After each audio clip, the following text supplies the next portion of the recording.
ठीक है, तो अब समझ लेते हैं मैकेनिज्म ऑफ ब्लड क्लॉटिंग। पूरा मैकेनिज्म है क्या, कैसे कैसे होता है। आपका ये होता है 3 स्टेजेस में, स्टेज 1, स्टेज 2, स्टेज 3। जैसा कि आप देख सकते हैं, मैंने इसको फ्लो डायग्राम के रूप में लिखा दिया है जिससे आपको समझने में आसानी हो। तो पहले क्या होता है, इंजरी होती है आपकी ब्लड वेसल में। ब्लड वेसल यानी कि ये जो आपकी ब्लड वेसल है, इसमें आपके प्लाज्मा और फॉर्म एलिमेंट्स घूम रहे हैं, ठीक है। इसमें किसी भी तरह की क्या होती है, इंजरी होती है। तो ब्लड वेसल के अंदर जो होती है, वॉल जो होती है, वहां पे होती है एंडोथेलियल सेल्स। इस तरह से अंदर की जो ब्लड वेसल की जो दीवार होती है वो किसकी होती है, एंडोथेलियल की। इसकी एंडोथेलियल लेयर होती है वहां पे, ठीक है। और इसके आसपास क्या होता है, बाहर साइड में ये कोलेजन, क्या होता है ये कोलेजन, ठीक है। ये मान लो अगर ब्लड वेसल है तो इसके अंदर जो वॉल होगी, जो ब्लड वेसल जिसकी बनी होगी वो एंडोथेलियल वॉल होगी, ठीक है। और इसके बाहर क्या होगा, कोलेजन होगा। दो चीजें ध्यान रखनी है सबसे पहले। अब डैमेज हो गई आपकी एंडोथेलियम, क्या हो गया, रप्चर हुई, ब्लड वेसल क्या हुई, यहां से रप्चर हो गई। अब ये देखो एंडोथेलियल वॉल क्या हो गई, रप्चर हो गई, ठीक है। अब क्या हो गया, एक्सपोजर ऑफ कोलेजन। इसका मतलब क्या होगा, बाहर जो कोलेजन फाइबर था आपका या कोलेजन था, उससे आपका ब्लड क्या हो गया, एक्सपोज हो गया, ठीक है। क्या हो गया, एक्सपोज हो गया। एक तो एंडोथेलियल वॉल टूट गई अंदर की, बाहर जो कोलेजन था वो ब्लड के कांटेक्ट में आ गया, क्योंकि ब्लड बाहर निकलने की कोशिश करेगा, ठीक है। वहां क्या होगा कि जो आपकी प्लेटलेट्स होंगी कोलेजन से क्या करने लगेंगी, चिपकने लगेंगी। क्या होने लगेगी, स्टिक होने लगेगी, ठीक है। और एक्टिवेट हो जाएंगी। क्या हो जाएंगी, एक्टिवेट। कब एक्टिवेट होंगी, जब किसके संपर्क में आएंगी, एंडोथेलियल वॉल तोड़ के, ब्लड वेसल के अंदर वाली एंडोथेलियल वॉल को तोड़कर बाहर जो उसकी कोलेजन होगा उसके जब कांटेक्ट में आएंगी तभी एक्टिवेट हो जाएंगी, ठीक है। आपस में चिपकने लग जाएंगी। तो उससे क्या होगा, आपको पढ़ाया था मैंने, प्लेटलेट्स से क्या क्या सिक्रीट होता है आपका, सेरोटोनिन। क्या चीज, सेरोटोनिन आप केमिस्ट्री में भी पढ़ रहे होंगे, ठीक है। एक केमिकल है, इसको हार्मोन या न्यूरोट्रांसमीटर भी कहते हैं। ये क्या करता है, आपका वैसोकंस्ट्रिक्शन करा रहा है, ठीक है। यानी कि सबसे पहला काम क्या होगा, अगर आपके घर में कोई पाइप है, अगर वो फट गया है तो कोशिश क्या करोगे आप, पहले नल को बंद करने की या उसको दबाने की, या उसको पाइप को क्या करते हैं, उसका फ्लो रोकने की। तो कैसे रोकेगा, कॉन्स्ट्रिक्शन करके, उसको दबाकर, ठीक है। तो क्या होगा, वैसोकंस्ट्रिक्शन। तो अगर ब्लड वेसल आपकी ऐसी थी तो आप कैसी हो जाएगी, इस तरीके से हो जाएगी, कॉन्स्ट्रिक्ट हो गई, नहीं हो गई, अंदर की तरफ संकुचित हो गई। उसके बाद देखते हैं क्या होता है। और ये तीनों स्टेजेस साथ साथ ही चलती हैं, ये नहीं है कि ऐसे चलेगी फिर यहाँ ये होगा फिर ये होगा, साथ साथ होते हैं सब काम। उसके बाद आपका मैंने बताया था, ये क्या करता है, इनके पास क्या होता है, एडीपी। जो आपकी प्लेटलेट्स होती हैं इनके पास क्या होता है, एडीपी। जैसे ये एडीपी रिलीज करेंगी वैसे ही आसपास की प्लेटलेट्स क्या होंगी, इनके आसपास आने लग जाएंगी और एग्रीगेशन करने लगेंगी, आपस में एग्रीगेट होने लगेंगी, इकट्ठी होने लगेंगी। और एक क्या बना लेंगी, प्लग जैसा बना लेंगी। क्या बना लेंगी, प्लग जैसा बना लेंगी, जिससे कि फर्दर जो आपकी ब्लड वेसल टूट गई है, रप्चर हो गई है, वहां से आपकी जो ब्लड सेल्स है बाहर की तरफ ना जा पाए। क्लियर, ठीक है। अच्छा, ये थ्रोम्बोक्सिन A2, ये भी एक केमिकल है जो रिलीज होता है। इसका काम भी क्या होता है, वैसोकंस्ट्रिक्शन करना। क्या, वैसोकंस्ट्रिक्शन करना, ठीक है। तो इधर सेरोटोनिन कर रहा है वैसोकंस्ट्रिक्शन, इधर क्या कर रहा है, ये थ्रोम्बोक्सिन कर रहा है, ठीक है। और एडीपी क्या कर रहा है कि आपकी प्लेटलेट्स को और जो आसपास से निकल के जा रही हैं उनको एग्रीगेट कर रहा है, आपस में पास में प्लग बना रहा है, ठीक है।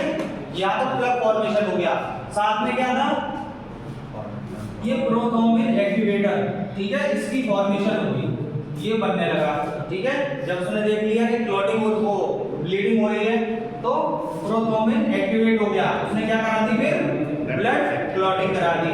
तो इसी स्टेप को इधर थोड़ा हमने आगे चल के डीप में समझाया है, ठीक है। चलिए अब इसको एक चार्ट से और देख लेते हैं कैसे कैसे होता है।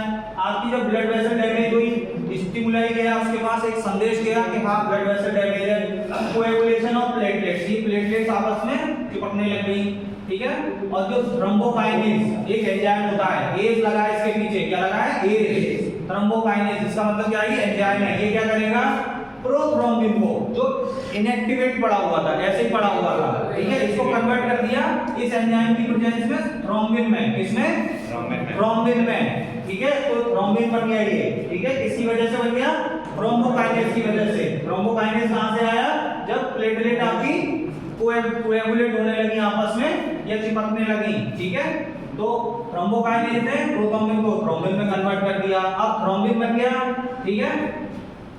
तो थ्रोम्बिन ने क्या किया? फाइब्रिनोजन को एक्टिवेट करके किसमें बदल दिया? फाइब्रिन में। फाइब्रिन कुछ भी नहीं होता है, इस तरह के थ्रेड लाइक स्ट्रक्चर्स होते हैं, ठीक है। ये इकट्ठे पड़े रहते हैं, कैसे? क्लब पड़े रहते हैं। फाइब्रिनोजन मान लो इस तरीके का सॉलिड है ये, ठीक है, फाइब्रिनोजन, ठीक है। और ये क्या है?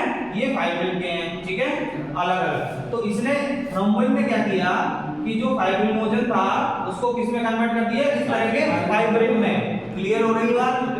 ठीक है। और फाइब्रिन इस तरह के कलेक्ट हो गए, लेकिन हमें क्या बनाना है? इसका एक जाल सा बनाना है, मैश लाइक स्ट्रक्चर बनाना है, ठीक है। तो वो कैसे बनेगा? जैसे जैसे ये फाइब्रिन ये बनते चले जाएंगे, इनका होने लग जाएगा क्या? पॉलीमराइजेशन, क्या? कंडेंस होने लग जाएंगे आपस में, क्या? चिपकने लग जाएंगे। कौन से बॉन्ड के थ्रू? Covalent bond.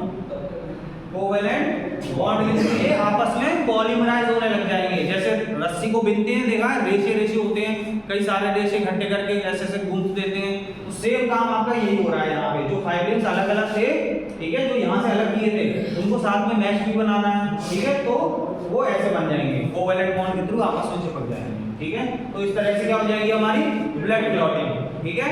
चलिए अब देखते हैं जो आपका मेन पाथवे, स्टेज 1 पाथवे होते हैं। देखो दो तरह से चोट लग सकती है आपके, भाई ब्लीडिंग हो सकती है। एक जो आपकी ब्लड वेसल है उसमें, अभी तक हम क्या बात कर रहे थे? ब्लड वेसल की। अच्छा, ऊपर भी तो टिश्यू भी तो डैमेज हो सकता है, ठीक है। भले ब्लड वेसल तक नहीं पहुंचा, लेकिन टिश्यू भी डैमेज हो सकता है। तो अंदर चोट लगी अगर, तो इंट्रिंसिक पाथवे फॉलो होगा। कहां?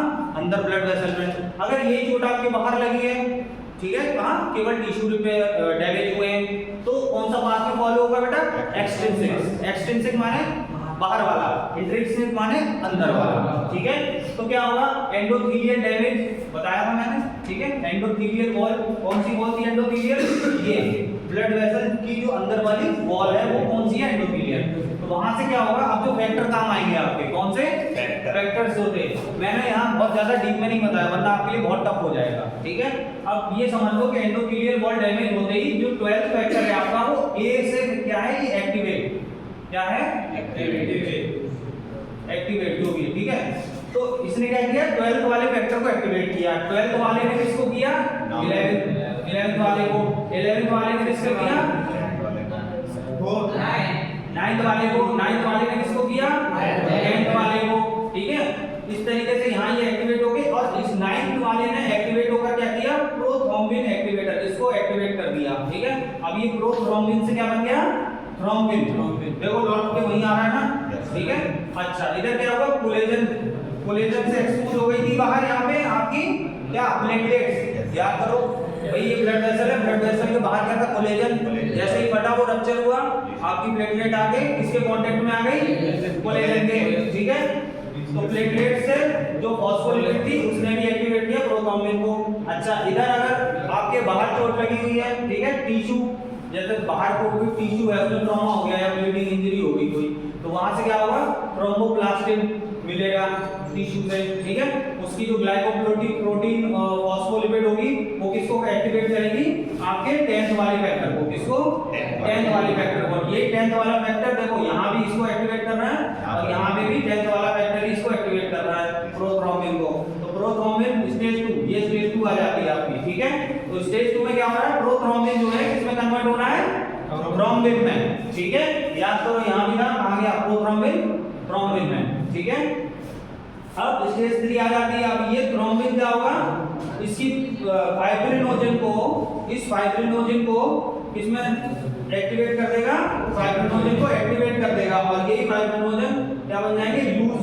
बताया था ना पहले, ये लूज होते हैं, फिर बाद में क्या हो जाते हैं? एक टाइट मैश लाइक स्ट्रक्चर बना लेते हैं। तो ये फाइब्रिनोजन को कौन कन्वर्ट कराएगा? ये थ्रोम्बिन है, ठीक है। और ये फाइब्रिनोजन फिर लूज इसको फाइब्रिन में कन्वर्ट कर देगा, और फाइब्रिन से इसका आपका मैश बन जाएगा। क्लियर? इसको एक बार दोबारा पढ़ना है तो आपको अच्छे से और समझ में आ जाएगा।